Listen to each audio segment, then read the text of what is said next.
Hi, and welcome to What Would Catherine Do? This channel is for ambitious women like you and me who want to carry the weight a little bit more elegantly and become the strongest, most unapologetic versions of themselves. Who wouldn't want that, right? Whatever you're becoming, subscribe to my channel and I'll have a new post for you every week. Every share, every subscribe, every comment helps me as a solo mom entrepreneur to decide about making new content and making more content like this or not. Today, I want to talk to you about fear and what your fear is costing you. And this is a topic, oh my God, I can't tell you how close to my heart it is. Let me start off by asking you, what are you scared of? I'm not talking about the small stuff. I'm talking about the stuff you almost never dare to say out loud, like ending up alone, getting really sick, losing control, losing your job, losing a loved one. We all carry a fear, a big one. And most of us have gotten really good at working around it, so we are not even noticing anymore that it's there. It's confession time, I know. So here's mine. My big fat fear was being home alone. And it is not a quirky little thing, This is a fear that quietly ran my life for over 20 years. It went way too far, ruling my life. And I want to tell you about a night that made me do something genuinely embarrassing. So here it goes. Imagine me, 23 years old, living in London, South Kensington, super safe district. Coming home from uni at night in the dark, a man pacing outside my flat, my flatmate out on a date, not home yet, and me so scared to go in. I mean, I didn't even go in to just quickly get my toothbrush and run off. No. I ran to the next Starbucks, called an acquaintance out of the blue, but I knew she had a sofa.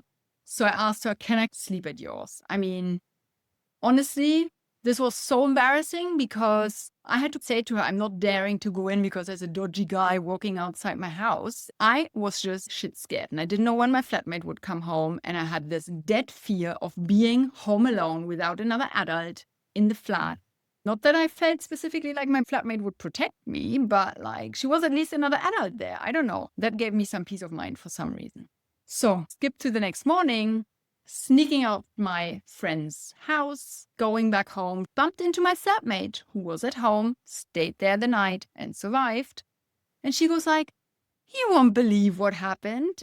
There was a meeting of some famous politicians in our building and they had bodyguards outside all night. And I was like, they had what? These dodgy men in black leather jackets. They were bodyguards? I thought they were burglars. I thought they were like hired killers or something. So honestly, I could have had such a safe night, but instead I spent my night terrified of nothing, spending money on a cab, being embarrassed, staying over at a friend.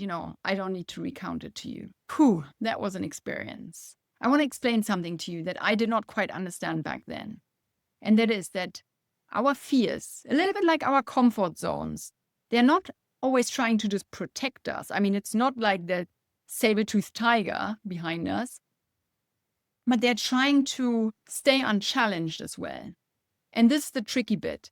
The moment you actually test your fear, it usually collapses. But I was so scared that I never actually ended up testing mine. And I didn't test my fear for another 15 years or so. And it actually followed me later on in life into my marriage, into my 30s.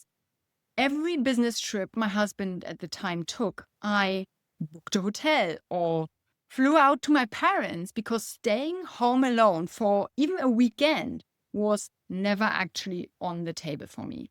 And I didn't call it fear. I just called it how I am, I excused myself, even though I was embarrassed and I was frustrated about it because I would have loved to spend the day home alone, but I couldn't spend the night. So I always had to check in somewhere. And there's also a part about this that really gets me upset because even if you stop noticing your fear, it is still calling the shots, right? It is still making your decisions. And my fear was deciding my calendar, my money, and eventually how long I stayed in a relationship that I shouldn't have stayed in anymore because I didn't want to move out and stay home alone in a flat by myself, you know? And let me tell you this, I did not wake up one day fearless, but I found a reason that was bigger than the fear. And once I had this reason, I started building that muscle. And I dealt with my being uncomfortable one night at a time. Skip forward to present day, me. I now live with my daughter and my dog in a ground floor flat. I walk out with the dog into the garden, into the pitch black every night. And you know what? I'm not constantly looking over my shoulder for a burglar or someone who might attack me. No. I look up at the night sky, take deep breaths until my neck hurts. I'm still scared sometimes. And if there's a weird noise or something, I still check on it. The risk hasn't changed. I have, though, massively. I'm a whole new woman because of it. And I would actually say now that this fear has turned into a superpower because I attached a reason to overcome that fear. And boy, has that changed my life. All right, I know now you're on the edge of your seat being like, tell me how you've overcome it. I will. Look, if there is a fear that is quietly or not so quietly running your life, then you need to tackle it. And here's where I'd start. You need to start challenging it, and you have to start somewhere. So best way is to start here, right now. Take a piece of paper, write down two things. One, what is the cost of this fear right now? What is it costing you? If you're not dealing with this, if you keep diverting your life around this fear, if you keep compromising because of this fear, if you keep holding back yourself because of this fear, if you keep making choices based on this fear, what is it costing you? And what is the regret attached to it? Could you live with yourself looking at this list of what it's costing you in 10 years and be like, I'm fine with it? Could you live with that, having your life dictated by fear? Number two, on the other side of the paper, write down what you could win if you let go of that fear. If you were able to challenge, to control, to diminish that fear. What could you win? What are the things, how your life would be enriched, how you could make these decisions freely? My God, I could finally get out of that job that I'm hating because I can take the one on the 25th floor. Or I could fly somewhere, do something. Like whatever it is. Mine was probably one of the more embarrassing ones.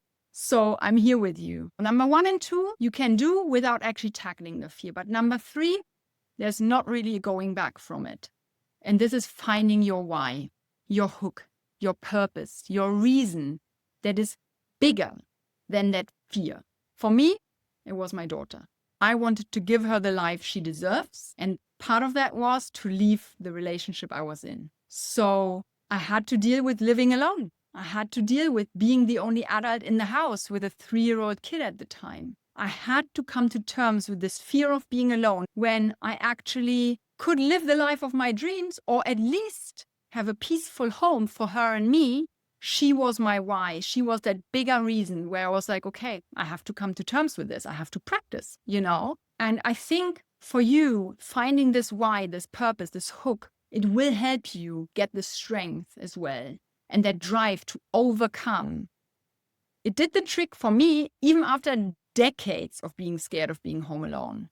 And even more so, I would now honestly say that my ability to be alone has become a superpower.